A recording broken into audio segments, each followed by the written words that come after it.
Halo, Halo, gimana Mas? Kenapa Mas? agak putus-putus. Oh, Halo. agak putus-putus ya. Oke, tadi sempat dijelaskan bahwa untuk ini ada ambang batasnya, untuk ambang batas atasnya mungkin tidak ada, tapi untuk batas bawahnya sudah ditentukan dari pemerintah sendiri untuk mewaspadai supaya tidak terlalu turun ke bawah gitu ya Mas ya. Berarti untuk Iya, investasi ini nggak tetap semakin turun. aman gitu ya, tetap aman Iya, gitu. betul. Untuk resikonya masih terbilang rendah gitu ya. Boleh dibilang rendah kali ya Mas ya. Halo Mas Sorry, Nanda. bisa diulang, Kak Farah? Iya berarti untuk SBM retail ini sendiri risikonya masih bisa dibilang risiko rendah gitu ya Mas ya. Iya, sebetulnya ya resikonya lebih rendah dan sebenarnya semua produk SBN retail ini sangat-sangat rendah resikonya karena dijamin oleh undang-undang dan pemerintah. Oh, nah ini dia yang paling menarik nih teman-teman. Jadi nggak ada investasi lain yang dijamin pemerintah selain nih produk SBM Retail ini sendiri ya Mas ya. Jadi teman-teman semuanya kalau misalkan pingin investasi yang dijamin pemerintah, kalian bisa masuk ke atau bisa beli SBM Retail ini sendiri dan nantinya di bulan September akan launching investasi ORI gitu. Jadi teman-teman tunggu aja tanggal 26 September nanti sudah akan terbit investasi ori yang bisa kalian beli di PMS ID nanti. Oke, Mas, seru banget nih karena tadi sempat disebutkan bahwa dijamin negara gitu. Jadi tadi Mas Nanda sudah menyebutkan bahwa investasi SBN retail digunakan untuk pembiayaan pembangunan negara. Dari hasil investasi tersebut bisa langsung kita rasakan misalkan untuk pendanaan pembiayaan pendidikan atau infrastruktur atau mungkin bisa untuk belanja APBN negara dan lain sebagainya ya Mas ya. Ya, betul. Mas Nanda, boleh kita masuk ke pertanyaan dari Sobat Philip dulu ya Mas ya, karena ada masuk nih Mas. Boleh. Ini ada pertanyaan dari Sobat Philip. Ori ini cocoknya untuk tipe investor atau risk profile seperti apa sih Kak? Terima kasih. Silahkan Mas Nanda. Yang pasti ini untuk tipe investor yang risk profile-nya sangat rendah. Karena kupon itu kan sifatnya sudah pasti ya setiap bulan. Jadi seperti passive income nih jatuhnya. Dan karena dijamin oleh pemerintah, kemungkinannya kecil untuk seperti mengalami resiko kebangkrutan tuh kecil. Oke, jadi teman-teman nggak usah ragu, nggak usah khawatir karena dijamin oleh negara. Nah, negara ini resiko bangkrutnya sangat kecil dibandingkan dengan sebuah perusahaan atau sebuah emiten gitu ya teman-teman semuanya. Jadi kalau misalkan kalian mencari investasi yang low risk, benar-benar sangat-sangat risikonya rendah dan kalian sudah pasti nih bahwa keadaan negara ini stabil dan aman gitu. Kalian bisa beli ori yang mana sudah fix dijamin oleh pemerintah negara gitu intinya. Jadi teman-teman tipe risiko untuk investasi ini buat teman-teman yang nggak pengen terlalu deg-degan gitu ya Mas. Kalau Ya, misalkan iya tip betul. khawatiran nih, galau, terus panikan. Nah, ini cocok banget nih Hmm. berarti ya Mas ya. Iya, Oke. tinggal pesen, punya, udah tunggu sampai maturity date, Heeh. aman. Nah, Nggak perlu mikirin apa-apa lagi, mungkin ada perkembangan harga, tapi itu nggak perlu dipikirin. terlebih kalian bisa punya passive income gitu. Oke, Mas, boleh satu lagi pertanyaan dari teman kita Bama Radika. Oke. Kak Bama Radika menanyakan terkait bagaimana cara kita pertama kali mendapatkan kupon ketika sudah membeli Ori 022 dan apa saja persyaratannya jika ingin membeli. Wah, seru banget nih Kak Bama Radika, kayaknya sudah antusias banget dan nggak sabar pengen beli ya, kira-kira seperti itu. Silakan Anda. Tadi bagaimana cara mendapatkan kupon ya? Betul ya begitu ya? Betul, Cara betul. mendapatkan kupon tentu membeli produknya, membeli produknya. Nanti kuponnya itu setiap bulannya biasanya tanggal 15. Nanti ada di struktur produknya setiap tanggal 15 bulan apa. Jadi bulan depannya juga tanggal 15 itu langsung masuk ke rekening. Kalau untuk kita di Midis kita itu masuknya ke rekening dana investor. Oke. Berarti Nah, tergantung. Silahkan gimana kalau Mas? kalau untuk persyaratannya sendiri sih hanya dia adalah individu berwarga negara Indonesia. Berarti kewajiban utamanya, poin utamanya harus WNI dan menjadi salah satu dan menjadi masyarakat Indonesia. Intinya itu ya. Iya, betul. Dan individu perseorangan, bukan dari perusahaan terkait atau komunitas atau lembaga yang terkait ya. Berarti untuk pembelian Ya, ini dikhususkan untuk individu perseorangan gitu ya Mas ya. iya, tidak bisa korporasi. Oke, jadi Kak Bamaradika semoga menjawab ya, untuk mendapatkan kuponnya seperti apa ya, harus beli dulu, harus investasi dulu.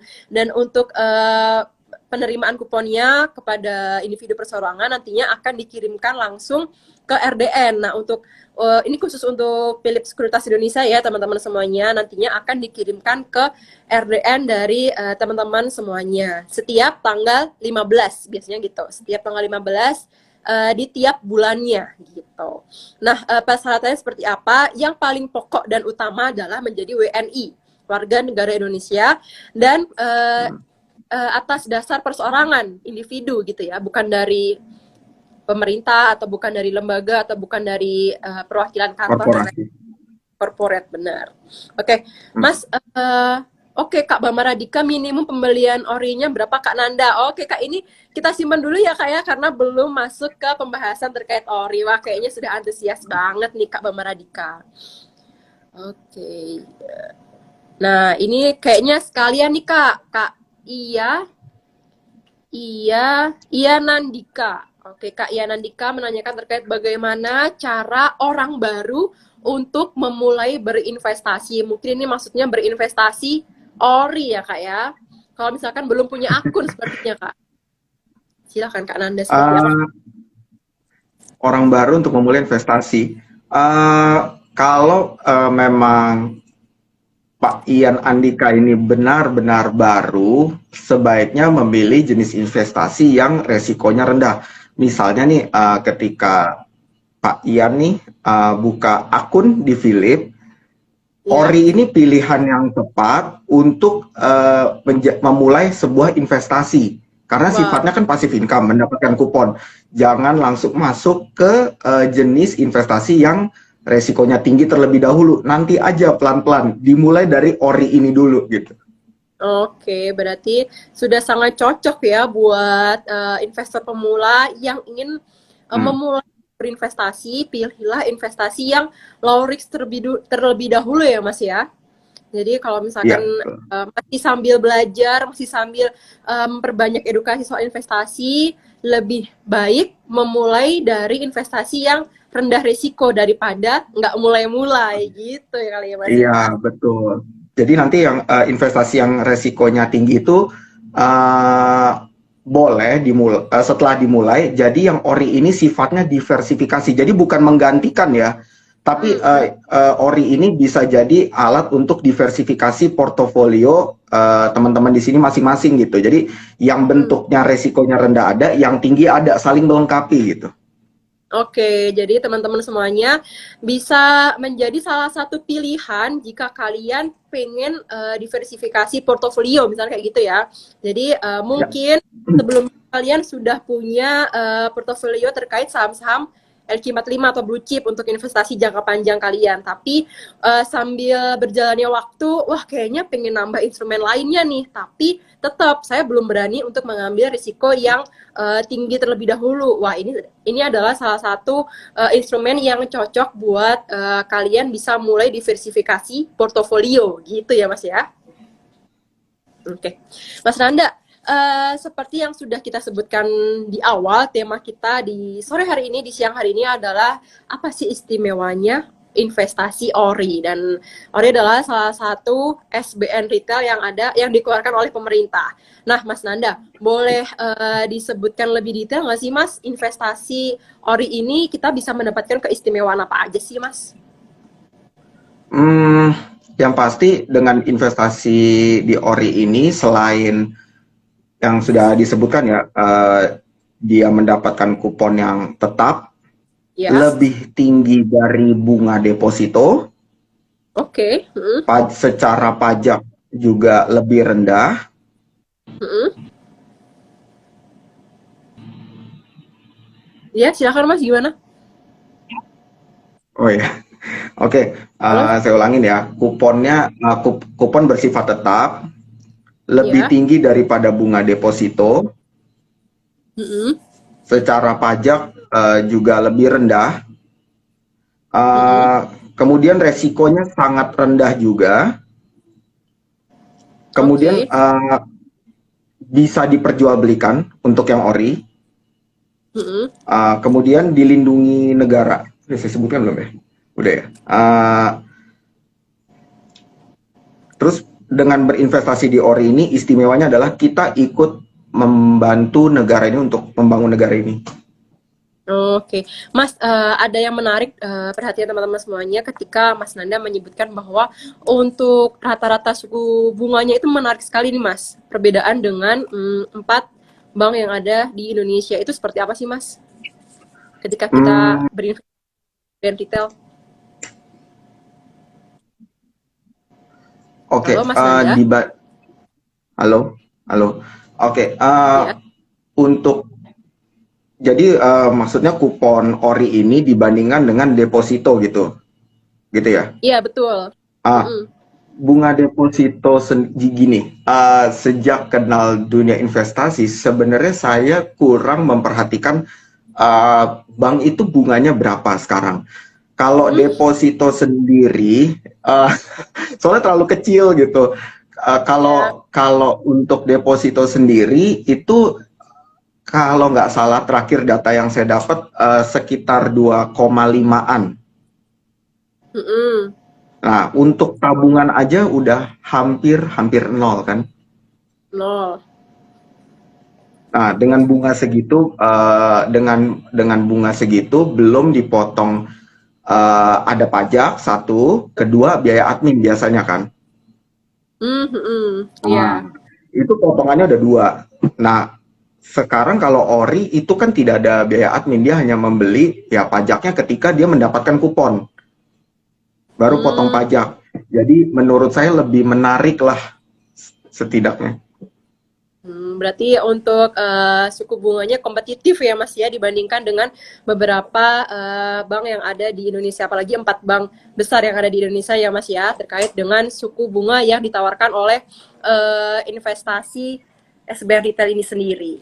Oke, Mas, tadi juga disebutkan bahwa untuk pajaknya nih Mas, pembiayaan pajaknya juga cukup rendah dibandingkan dengan kalau misalnya kita berinvestasi di instrumen lainnya. Nah, itu seperti apa sih Mas? Kak Farah bisa diulang sedikit tadi agak terputus. Oke, baik. Nah, untuk keuntungan lainnya nih Mas, tadi sudah disebutkan bahwa untuk pengenaan pajaknya atas produk SBM Retail ini sendiri juga terbilang lebih rendah dibandingkan dengan pajak deposito ataupun investasi lainnya. Nah, untuk bisa disebutkan kembali Mas, seperti apa sih mekanisme kok bisa sih pajaknya lebih rendah dibandingkan dengan instrumen investasi lainnya? Uh, untuk instrumen lain yang pajaknya lebih tinggi dari SBN ini sendiri itu biasanya investasi yang sifatnya lebih aman lagi. Hmm, Jadi semakin tinggi resikonya, biasanya pajaknya juga makin rendah gitu. Nah, oh, tapi uh, untuk SBN sendiri itu dulu pajaknya 15% kalau nggak salah. Sekarang hanya tinggal 10%, semakin turun.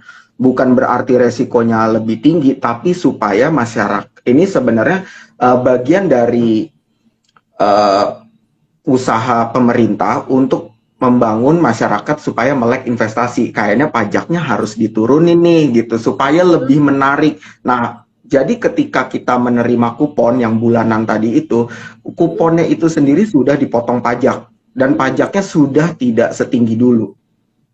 Wah, seru banget nih teman-teman semuanya. Jadi teman-teman nanti kalau misalkan sudah berinvestasi di Ori, untuk kuponnya, kupon yang dibayarkan setiap bulannya di tiap tanggal 15 ini, berarti sudah dipotong oleh pajaknya ya Mas ya? benar-benar udah Iya, bersih yang masuk ke RDN kita tiap bulannya. sudah net. Untuk deposito itu kalau nggak salah 20% masih. Oke, jadi kalau misalkan deposito kira-kira masih 20%, untuk SBN Retail ini sendiri 10% ya Mas ya, berarti lebih rendah daripada pajak yang dikenakan di deposito gitu teman-teman semuanya. Oke, Iya, Mas, boleh kita masuk ke satu pertanyaan lagi sebelum kita membahas terkait Ori 022 yang sebentar lagi akan launching di bulan September. Oke, boleh. kita membahas terkait pertanyaan dari Mas Suharto underscore Sudiro. Kalau kita menjual ori di tengah jalan, gimana perlakuan kuponnya? Wah, seru nih Mas. Gimana nih Mas? Silahkan. Oke. Perlakuan kuponnya akan dihitung harian. Jadi misalnya Pak Sunarto, sorry, Wah, Pak Soeharto ya, Pak Soeharto bisa Pak Soeharto Sudiro, Pak Sudiro aja ya. Misalnya Pak Sudiro sudah menerima kupon ketiga nih tanggal 15 gitu. Kemudian mau menjual di tanggal 19. mm-mm, Ini contoh aja ya, kita nggak ngelihat harinya ya. betul. Misalnya mau dijual di tanggal 19. Nah, nanti dari tanggal 16, 17, 18, 19. Atau nanti kalau Pak Sudiro misalnya baru bilang, mau jual nih tanggal 19, kan kita harus cariin dulu kan pembelinya kan. Nah, pembelinya ini dapatnya tanggal berapa? Nah, itu hitung harian aja. Hitung harian, kupon hariannya berapa, dijumlah gitu. Nah, itu selama Pak Sudiro masih memegang itu, belum belum pindah tangan, kuponnya masih milik Pak Sudiro. Oh, baik. Jadi sudah ada mekanisme yang ditetapkan seperti itu ya Mas ya? Halo? Ya, jadi Gimana Kak Farah? berarti sudah ada mekanisme yang sudah ditetapkan seperti itu ya Mas sebelumnya? Iya, iya.